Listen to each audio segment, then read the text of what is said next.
Just this week, I mailed Jason his $10,000 client DoubleStack trophy. Paul and Brennan, they're working on cold outreach email. They're getting like a 20% response rate. Dave, he landed $49,000 of new clients in 1 month last month. So like, what are we doing that's different that's causing those types of results to come through?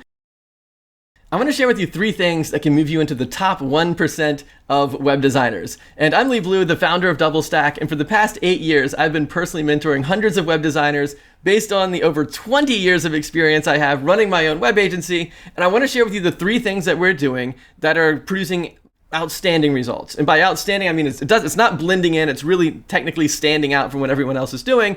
And I think that these are the reasons that we're having the results that we're having. For example, just this week, I mailed Jason his $10,000 client DoubleStack trophy. This is a trophy I mail out to you when you get your first $10,000 client. So sent one out to Jason.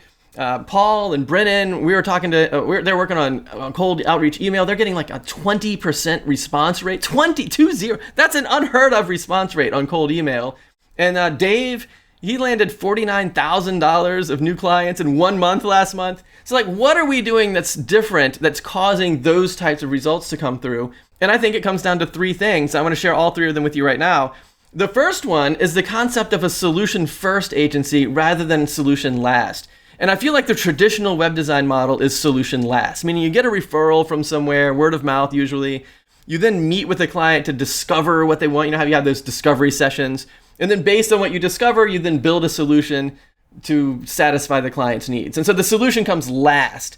And I think that we're at a point now, in fact, more so now than ever before, where local business owners, they're looking at the solution and they'll be like, well, why is that different from what I've already got? You know, like, I don't want to keep throwing good money at bad results. I've done all the things. I built the website. I did the SEO. I did the social media stuff. I'm not getting the results I want. Why should I work with you if you're just going to keep doing the same kind of process that I've already done?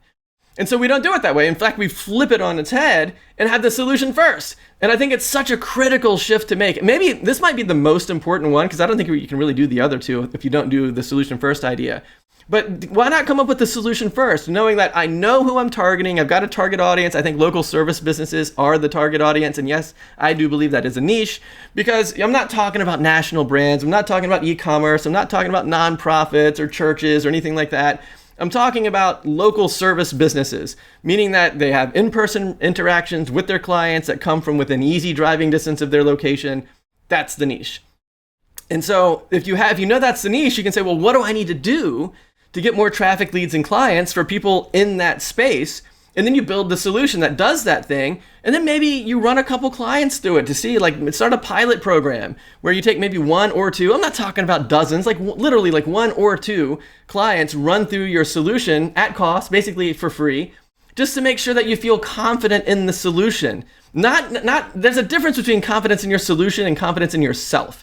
I felt when I started my web agency that I had like infinity self-confidence. You know, got this huge like 3.9 GPA for my computer science degree. I'm doing bioterrorism surveillance and building electronic medical record platforms. It's a $3.5 million project. Like, I'm doing these huge things. And so when I started my own agency, I just had 1,000% confidence that no matter what anybody asked for, I could do it. I had a ton of self-confidence. But I wasn't 100% confident that they were asking me to do the thing that would be successful for them. I just knew that I would be successful at implementing what they asked for. You see the difference? And so if you have a solution first agency, then you can build solution confidence, meaning that you know you're doing the right thing that will get results for the people you're trying to help. So like, when people come to you and they're counting on you for those results, you can have a ton of confidence in that.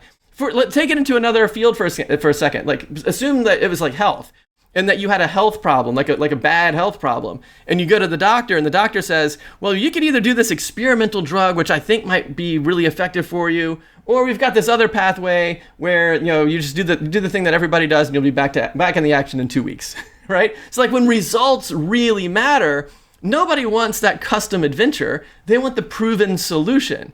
And I think that that's really missing in web design right now. Nobody has a proven solution. Everybody's doing custom this, custom that. And I don't think that's really resonating with clients. And then you begin to think, well, how do I even know if I'm getting better if I don't have a solution first? Now, if you were going out to get a job at like Capital One or some recruiting firm or something like that was going to place you somewhere, like you and me and those techie people, we can all talk about our skills and the different things that we're working on, and like, and like we could ascertain whether or not your skills were getting better because of the technical stuff that you're doing. But these local service businesses, they're not those people. They're after the results. And so the way that you can tell that you're getting better is you've got a solution that keeps adding on more clients from the niche that you're targeting. And you're like, look, this is the result they're getting. This is the result. This is the result. And along the way, you're probably going to be thinking, I should have added this to my solution. So you add on an extra feature. And I don't really need to do that. That's not as important as it used to be. And so you're constantly keeping your solution fine-tuned, and people are coming in and getting these great results out of it. And that's how you know. Now, next week, I'm going to talk about the top 10 problems that I really think are holding web designers back. So don't forget to subscribe for that. But right now, this is the number one thing. The Solution First Agency is the number one thing that I think if you flip that in your agency, you would make a huge difference in your ability to attract clients and win larger projects. So let's get into the second step, which is the lead generation, about how do we attract better clients. And I think the trick is small favor marketing. And what I mean by small favor marketing is not a sales first approach, but a small favor first approach. I think the days of saying, let me do an SEO audit or a website review for you or something where it's like the value of the thing that I'm offering doesn't really even matter unless you hire me to fix all the problems I just discovered for you. I just don't think that really works all that well anymore. I think what people want is something that's valuable even if they're not planning to hire you yet. So let me give you a couple of examples of some small favors that we're using that are really effective. The first one is this Google review app that we've got. I've got a little app that I built on my phone so that you can send like Google review links right from your phone without having to subscribe to any services. It just uses your regular text message service or your email service or whatever to either text or email or even like show a little QR code. So if I'm standing right there with somebody, hey, can you scan this? And the QR code takes them over to the Google Business Profile to leave a review. So that's a really easy thing that I can just duplicate over and over and just give to people and install on their phones for them. Another thing that we offer sometimes are digital business cards, so that it's sort of like Linktree, but it's kind of designed specifically for your phone. So like if I'm at a business meeting or something, I can show people a QR code on my business card, and then their phone's looking at my business card, and now they've got the ability to email me or text me or go to my website or book a meeting with me. Like all the stuff that I have online is kind of like in that little page there, and that's really helpful for businesses like insurance brokers or real estate agents or anybody like in health and wellness, like massage therapist or physical therapist, stuff like that, where you kind of need a guy for that sort of thing, you know what I mean? So where they're constantly passing on some referrals like that. People that would normally pass out paper business cards can very easily transition to, or at least supplement with these digital business cards. And then the third thing that we're doing is we're doing in-person business networking events for free. And this is relatively new. We've only been doing this maybe 6 months or so, but it's really, really effective. So basically what we do is we just meet up twice a month. So we're doing ours at 8:45 in the morning, the second and fourth Wednesday of the month. And we meet at the coffee shop, so we don't have to pay for a space. The coffee shop's happy about it because we go in and everybody buys coffee and stuff there. And so we treat it sort of like a BNI group, but it's not like that's the only anybody can come. You know how if you've ever been to a BNI group where if there's already a real estate agent there, then other real estate agents can't come. It's like one seat per industry. We don't do it like that. Just anybody can show up, and we all just help each other and build relationships and grow together. And so then you can combine the small favors. You can say, hey, why don't you come to this networking group? It's totally free to show up. And when you're there, I'll give you this Google review app, right? So you can combine the small favors together. And then you have an environment where you're seeing the same people over and over. You're building relationships, building trust, and inviting people to participate in stuff with you. And then it naturally leads into the fact that you can do other things too. It's not a secret that you have a web agency and that you can do cool stuff and that you've got this awesome solution and you're helping all these local service businesses get these great results, and you can meet more and more people through that in-person business networking group we just talked about. It's an amazing lead generation system. And so all I'm saying is that leading with small favors is so much more effective than like traditional cold calling or, hey, can I build a free website for you? Or like anything that's sales first is just a flash in the pan. And one thing that I think is really, in fact, I'll put a link. I don't want this video to go too long. I have an entire training on how we're doing our we call it local legends. It's like a small favor, like master class. So at the end of this video, I'll put a link up here in the corner so you can check out how local legends works. I'll also put a link in the description so you can see that too.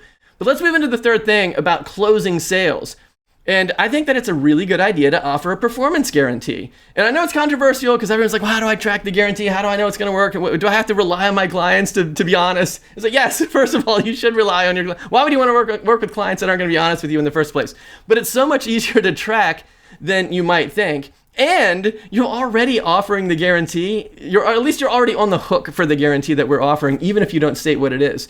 Because our guarantee is, I guarantee that the clients make at least twice as much money in new revenue with their business as they're spending with me. And if they're not, I will still guarantee that they have a 2x ROI by lowering my rates to make sure that however much is coming in based on our work is twice as much as they're paying me. And so I know it sounds like you got to track it. There's got to be a lot of trust between me and the client and all this stuff. And of course, again, I do want to have trust with the client. But it's not as hard to track as you might think, because the offer, the bar is so low in order to make this guarantee happen. So for example, our entry-level package is $375 per month. So all I'm guaranteeing is that my client will make at least $750 per month, which is twice $375, which I can probably do just with their email list, you know? Like, so I was telling you the other day about the guy that came to pressure wash my house. He charged me $690.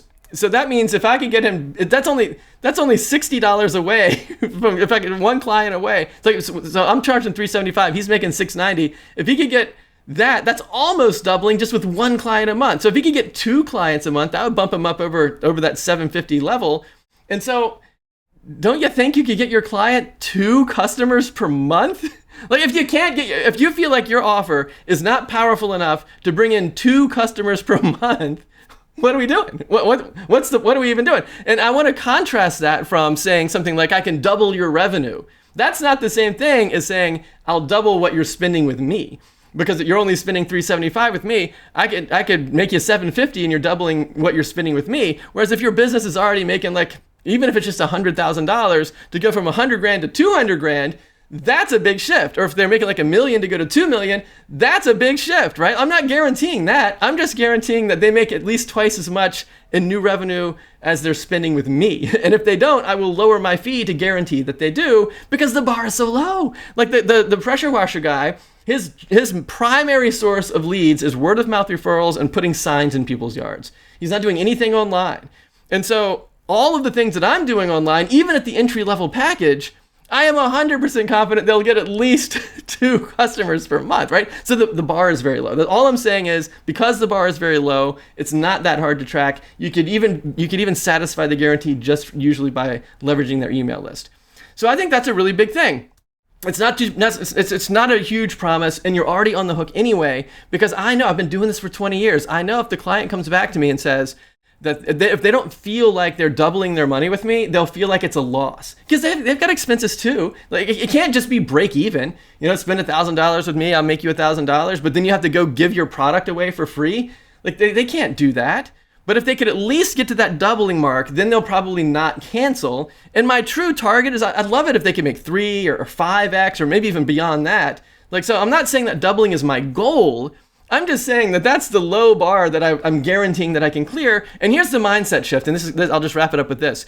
The big mindset shift is, I want clients to realize that they're not paying me with, like, out-of-pocket money, because selling subscriptions tends to be one of the hardest things to sell, because how much does it even cost? You don't really know. You feel like you're just forking out money forever, and there's no upper limit, and I'm already stressed enough as it is. How can I possibly take on this huge extra expense, even if it's only $375, which is only $12.50 per day? If you offer that to somebody who's already stressed out, they're like, oh, wow, that's a lot. I can't afford it. And so I want people to realize that they're paying me out of new money that's coming in, not just out-of-pocket money.